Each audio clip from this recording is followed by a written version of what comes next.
Mirsa, kasus pembunuhan yang dilakukan suami terhadap istrinya di Cikarang Barat, di Bekasi, Jawa Barat menggemparkan publik karena dilakukan saat sedang bersama dengan anak-anaknya di kontrakan. Detik-detik peristiwa itu dijelaskan secara eksklusif dalam program AB+. Kami tayangkan kembali cuplikannya. Sobat, saya Abraham Silaban, saya bersama-sama dengan Kantreskrim Polsek Cikarang Barat, AKP Said Hasan, yang akan jelaskan kepada kita detail perkara, kronologi, secara rinci tentu saja mengenai peristiwa yang mencengangkan. Meninggalnya, tepatnya dibunuhnya Mega oleh suaminya Nando, gitu ya Pak Kanit ya.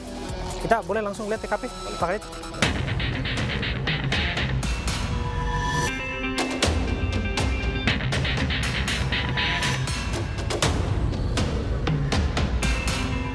Pak Hasan, berkenan kalau kita melihat langsung? Ya, kita langsung. Ya. Sobat, ini untuk pertama kali kita akan melihat langsung tempat kejadian perkara. Ini peristiwa tentu saja yang mengejutkan banyak pihak, di mana suami membunuh istrinya, suami yang bernama Nando membunuh Mega Suryani Dewi, dan di TKP ada 2 anak dari korban maupun pelaku.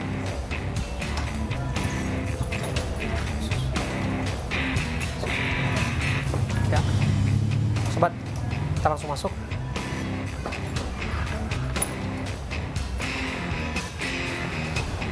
Mohon maaf sobat, saya harus katakan di depan ini saja bau tak sedap masih tercium.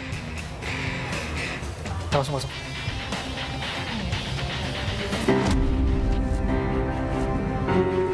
Jadi balik lagi Pak Hasan, bisa dijelaskan kepada kami, yang tinggal di rumah ini berarti 4 orang ya? 4 orang. Ada tersangka yang bernama Nando. Ada istrinya Mega, Mega Suryani Dewi ya? Suryani Dewi. Dan juga ada 2 orang anaknya, 3 tahun dan hampir 1 tahun. 1 tahun.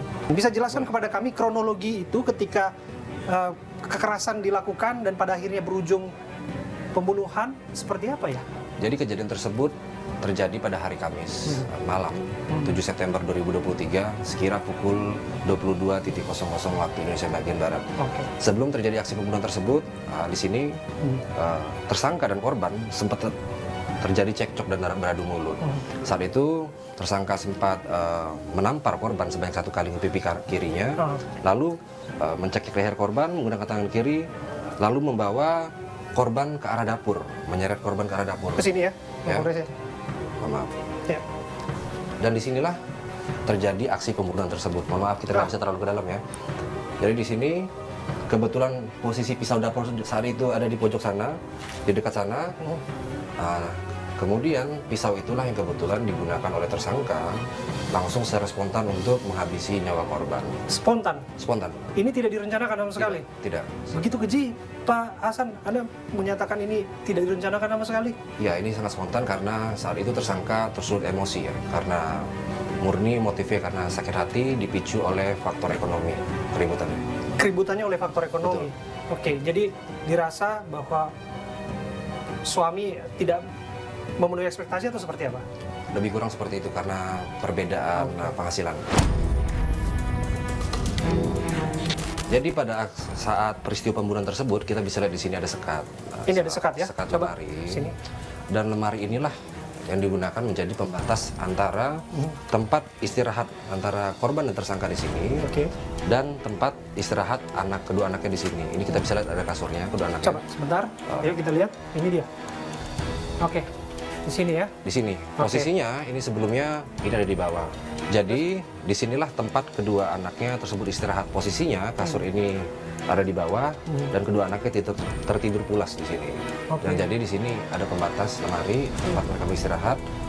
Nah, saat aksi keributan anaknya sedang berada di sini. Betul, sedang tertidur dan mereka ribut di bagian sini. Oke. Jadi informasi yang disebutkan bahwa mohon maaf ya, aksi melukai leher dari almarhumah itu dilakukan di depan buah hatinya itu tidak benar sama sekali? Tidak benar. Tidak benar ya? Karena kebetulan posisi dan bentuk kontrakannya cukup kecil, mohon maaf. Jadi analoginya mungkin kedua anaknya berada posisi memang di dalam kontrakan, sama-sama dalam kontrakan. Oke. Kata kita lihat juga di sini sobat, ini masih berantakan ya. Ini kita lihat nih, memang ada bantal dan kemudian juga ya kita bisa lihat lah di sini sobat. Sini ini properti dari korban ya. Betul, korban dan tersangka tempat mereka istirahat. Oke. Di sini bau tak sedap masih terasa, tapi dengan kondisi di sini saya bisa lihat nih sobat, ini masih ada bercak darah ya, bercak darah yang ada di sini. Dan betulkah ini bercak darah yang sempat disentuh oleh anak dari korban? Betul. Pak Hasan. Sesaat beberapa jam setelah kejadian, setelah jasad korban dimandikan oleh tersangka, lalu setelah bersih, lalu jasad korban dibawa oleh tersangka, ditidurkan di sini. Setelah jasad korban ditiduri, ditutupi oleh handuk berwarna hijau. Di situ ada jeda beberapa jam saat tersangka bingung harus apa setelah itu. Disitulah anaknya terbangun dan kebetulan ada sisa darah yang belum sempat dibersihkan oleh tersangka. Itulah yang dipakai oleh anaknya. Oke. Mengenai pelaku yang sempat pergi dan kemudian korban sempat ditaruh di sini Betul.